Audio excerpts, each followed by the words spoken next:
So I'm at Black Hat 2023 with Krista Spillman. You have a podcast, am I right? I do. I do the Breaking Into Cybersecurity podcast and Breaking Into Cybersecurity Leadership. So we focus both on entry-level people as well as individuals moving their way up to leadership and sharing advice so that they can learn from the path of the others. Yes, that's quite interesting actually, because breaking into cybersecurity, there's lots of content of varying quality, let's be frank about that, on the internet. Your podcast is awesome, but that transition between cybersecurity practitioner and cybersecurity leadership, there doesn't seem to be a lot on that. So that's great that you do that for the community. That is super interesting.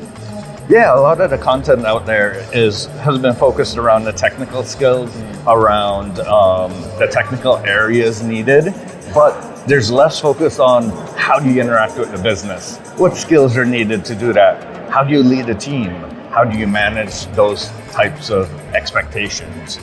Absolutely, that's really cool. And again, quick question. We're here at Black Hat. If you're going to give some advice, my first time at Black Hat this year. So, what are some tips? Get the most out of it without entirely losing all of your energy in the first 5 minutes. I would say look at the list of companies and the type of tech that they do, and then from there you prioritize how you're going to walk the floor. Because there's no way you're going to be able to listen to every company, every sales pitch, and be able to finish the day. Then I would say if you run into people that you like, that you've known, ditch the rest of the time and actually hang out with those people, because you could learn so much more from their experiences than just going to a booth and listening to a salesperson. Absolutely. I think it's the relationships, like you say, the soft skills for security leadership, the ability to communicate and manage a team, and those things are really honed by conversing with other cybersecurity professionals and cybersecurity leaders to kind of understand the challenges that they have. And that's something I love about these kind of conferences, is being able to bump into people like yourself and kind of get an idea of what other people are thinking about stuff. Yeah, absolutely. And you could be having, say, a challenge about, say, generative AI, and I could be having a challenge about how do I scale in the cloud using serverless technology. Yeah. And you could know my answer and I could know your answer, and there we can help each other out. Absolutely. It's strange you mentioned generative AI, because I was just going to ask you about that. There's been a lot of polarized opinion as to how panicked a CISO should be. What's your take on this?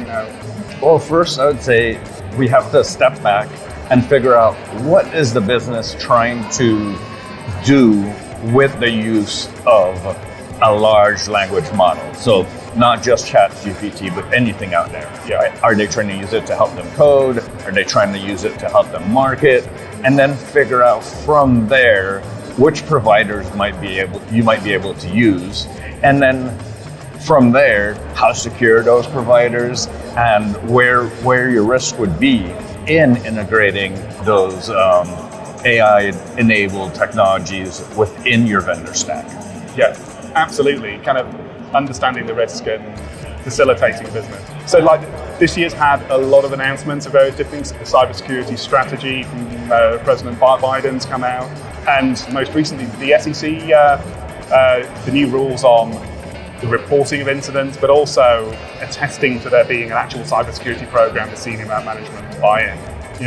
In your mind, with the people that you've been speaking to, what are some of the questions that these newly in-scope companies are going to be asking themselves now?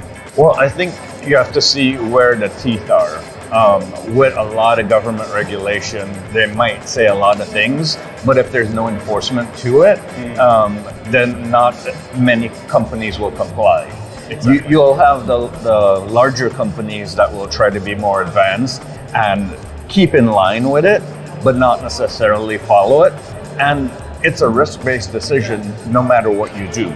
Either you take the risk-based decision not to follow it, or you take the risk-based decision to go as far as you can with your business, and then understand that you still have that little gap at the end. Absolutely. Certainly everybody's looking at each other for these lighthouse cases, as they did with GDPR.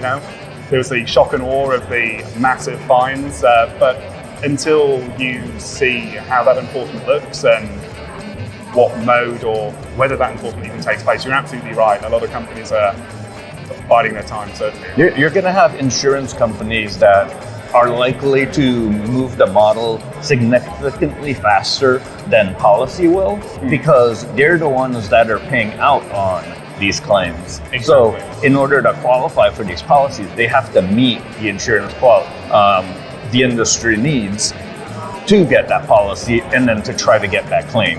And there's likely to be more advancement through that avenue than through So it's almost shifting the compliance effort to the cyber insurers, almost like third-party enforcement in a lot of ways, or third-party preemptive enforcement. That's really interesting. So Cybersecurity Month is coming up, so kind of final question really is that as people kind of come to the end of Cybersecurity Month, or they're approaching Cybersecurity Month, what are some of these like really useful top tips, essentially, golden nuggets of information that people just need to be thinking about? Golden nuggets. I would say that you have to be doing cybersecurity awareness all the time. You can't just limit it to October or 1 month of the year. What you should be doing is you should be taking that content, turning it into bite-sized chunks that are actionable for each group. So accounting will have different types of educational requirements than, say, the manufacturing floor or the software development companies. So each area has different types of training that they get throughout the year. That way it's always top of mind for them.